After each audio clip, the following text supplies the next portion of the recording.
Muy buenas noches desde la Alhambra de Granada. ¿Qué tal? Feliz año, sobre todo si estás en esta ciudad. Es 1492 y eres reina de Castilla.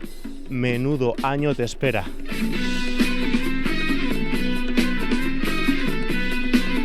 Ahora mismo decenas de soldados nazaríes, es decir, del reino nazarí de Granada, se preparan para abandonar esta fortaleza que en unos días será ocupada por tropas cristianas.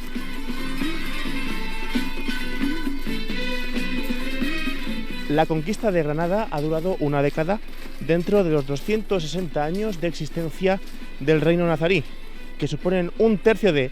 Oiga, ¿qué hace? Oiga, suelte el micrófono. Váyase, rey Boabdil, váyase. Estoy en directo, por favor.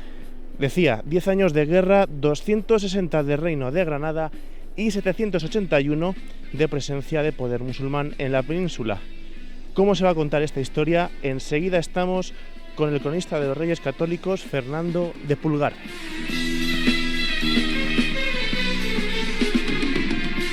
Hay una gran expectación en la ciudad por la entrada de los nuevos monarcas, Fernando e Isabel, que por cierto, lo hemos dicho antes, pero no es hasta 1496 cuando reciban el título de Reyes Católicos. Expectación y tranquilidad porque el pasado 25 de noviembre se firmaron las 77 capitulaciones entre los reyes cristianos y Boabdil, el último emir de Granada. Entre otras cosas, no se obliga a los granadinos musulmanes a la conversión, tienen libertad de movimiento, sus bienes no sufrirán confiscaciones y serán juzgados según su derecho tradicional. María Ruiz está con la reina Isabel para conocer sus impresiones sobre la conquista de Granada, que, como decimos, acaba de concluir. Así es, Pablo. Me encuentro ahora mismo en el campamento de Santa Fe, a 10 kilómetros de Granada. Aquí la actividad es frenética porque el cortejo real prepara la entrada de los soberanos en Granada. María, ¿tienes contigo a la reina? Ahora mismo no la tengo conmigo porque está despachando a un genovés que lleva meses rondando por aquí, pero enseguida nos va a atender. Mire, Cristóbal, 8 años lleva detrás de mí con este proyecto, me tiene harta. Pero no se preocupe, que en pocos días comenzaremos a negociar con usted. Gracias, María, enseguida volvemos contigo. Justo ahora comienza a sonar en las calles de Granada una sañosa porfía, canto compuesto por Juan de la Encina a modo de lamento de Boabdil.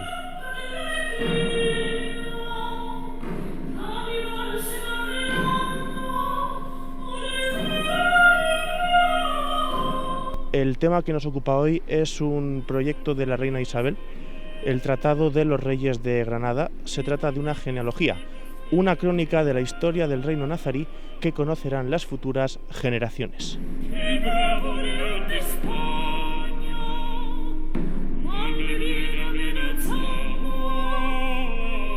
Muy alta y muy esclarecida reina y señora nuestra, aunque hubiera muchos varones doctos y leídos en las historias, que son luz de verdad, testigos de los tiempos y maestros para el ejemplo de la vida, que pudieran escribir mejor que yo este tratado de los reyes moros de Granada, a quien vuestra Alteza, por su insigne valor y perseverancia, y el rey nuestro señor, por sus felices armas trajeron a su obediencia, dando dichoso fin a las conquistas de los moros de España, que, en espacio de más de 700 años, dieron materia, de una y otra parte, a los más gloriosos hechos de armas, que de ningunas naciones de los persas, escitas, medos y romanos se han escrito.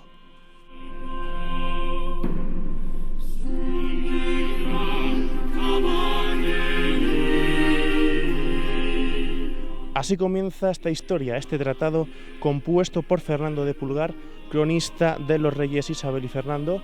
Señor de Pulgar, gracias por atendernos. Buenas noches. ¿Cómo llega uno a ser cronista de sus altezas de Castilla y Aragón? Empecé como funcionario en la corte de Juan II, el padre de doña Isabel. Fui escribano con Enrique IV, también secretario. He estado en embajadas en Francia y en Roma. Y después de la difícil sucesión, continué trabajando con la reina actual, aunque me tuve que desvincular. Entonces dimitió de la corte. Hace 14 años, en 1478. Yo soy converso y, como tal, defendía que la Inquisición no podía quemar a los niños herejes de Andalucía si no habían tenido la oportunidad de ser catequizados. Es solo una forma de hablar, pero hay que entender que no han conocido otra realidad en sus vidas. Y después volvió. Más traído que venido para escribir la crónica del reinado de Fernando e Isabel. Y les he acompañado en estos años de guerra para dar cuenta de todo lo sucedido. Un material que me servirá para construir el tratado desde los orígenes del reino nazarí hasta el día de hoy. Han sido 2 siglos y medio convulsos. Mateo 12:25. Todo reino dividido contra sí mismo es asolado, y toda ciudad o casa dividida contra sí misma no permanecerá. Así cayó el reino de los godos y así ha caído el de Granada. Desde el año 1210. ¿Sabe usted cuántos reyes hubo en Granada? La friolera de 21. Unos entraron por derecho de sucesión y otros, en fin, por la fuerza de las armas y la muerte de sus contrarios.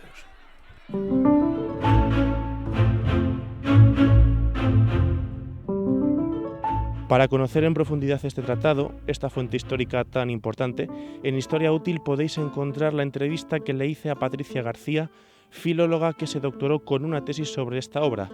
Así me respondía a la pregunta sobre la historiografía a finales del siglo XV, cómo se escribía la historia entonces.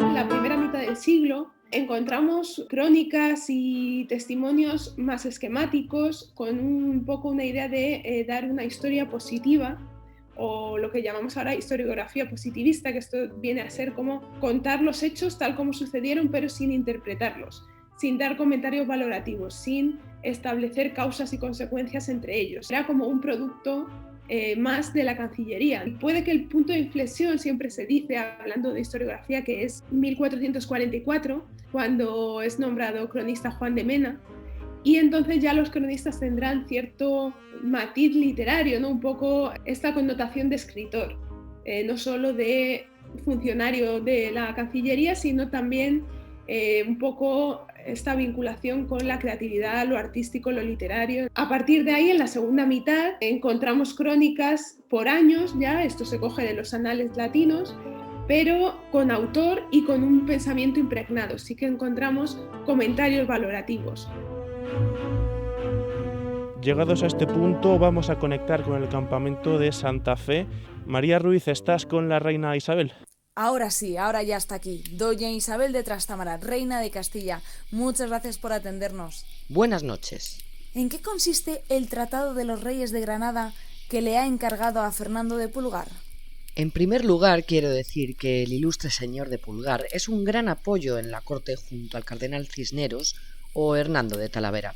Como cronista debe explicar el comienzo de la dinastía nazarí, aunque tenga que retrotraerse a la conquista musulmana del 711 y dejar por escrito cómo ha sido el final de su historia para legitimar nuestra conquista. ¿Cómo valora la capitulación del Reino de Granada? Mi esposo y yo estamos satisfechos de haber tomado el flanco oeste de la cristiandad 40 años después de la caída de Constantinopla en manos sarracenas. Es verdad que Castilla, mi reino, necesitaba una empresa común tras la guerra con la ilustre señora doña Juana, llamada la Beltraneja, y tras la guerra con Portugal. Con todo, el proyecto de monarquía cristiana que tengo con mi augusto esposo se ha visto más consolidado. Una unidad que no tenía el Reino de Granada, ¿verdad? 3 bandos enfrentados: Boabdil, su padre Muley Hacén y su tío Mohamed XII. Ha sido el mejor momento para nosotros. Además, con la bula de cruzada del Papa hemos sido apoyados por numerosas huestes extranjeras, como en las Navas de Tolosa. ¿Qué planes tienen a partir de ahora, doña Isabel? Primero, entrar en la ciudad y asentar la corte un tiempo. Después, mi marido quiere continuar la guerra con los sarracenos y llegar a Jerusalén por el norte de África. Y de paso, dejar el Mediterráneo occidental en manos de Aragón, que le hace una ilusión. Esto es todo desde Santa Fe, Pablo. Gracias, María, y volvemos con Fernando de Pulgar.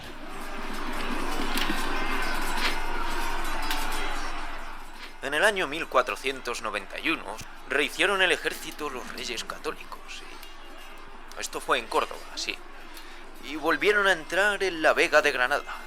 con ánimo de no alzar el cerco de ella sin acabar la guerra.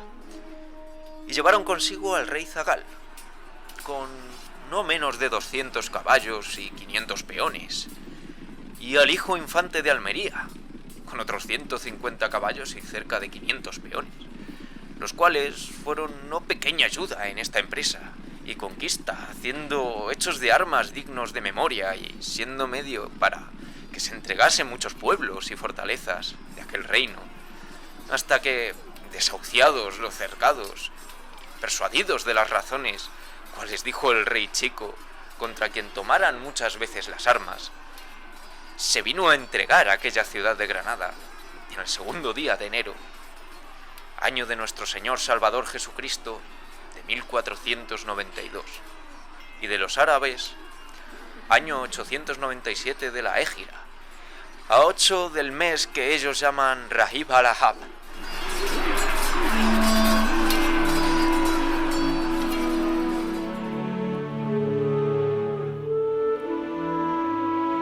Las epístolas, ¿no? Estas cartas públicas, las epístolas literarias, ¿no? que él escribe, son un antecedente del ensayo.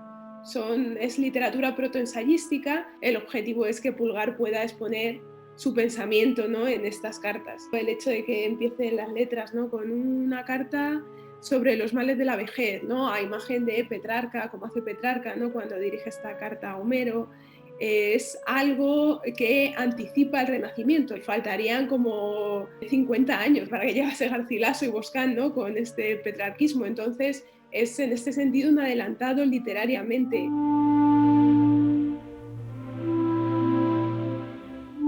Ya ve, señor de Pulgar, que le esperan muchas personas que estudiarán su obra. Creo que es parte del oficio de cronista, de historiador, pasar a la historia por haber escrito parte de ella. Y lo digo porque mis grandes influencias son los romanos. La arquitectura se debilita, pero sus historias las escribió Tito Livio, que es el principal referente y el mejor retrato de aquel pueblo. Y yo quiero hacer lo mismo con la monarquía católica. Muchas gracias, señor de Pulgar. Gracias a usted, don Pablo.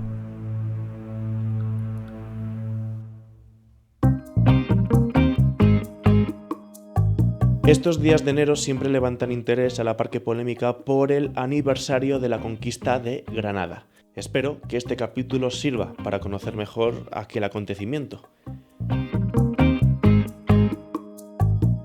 Por orden de aparición hoy han participado Álvaro Quesada, María Ruiz, Tamara Álvarez y David Benayas.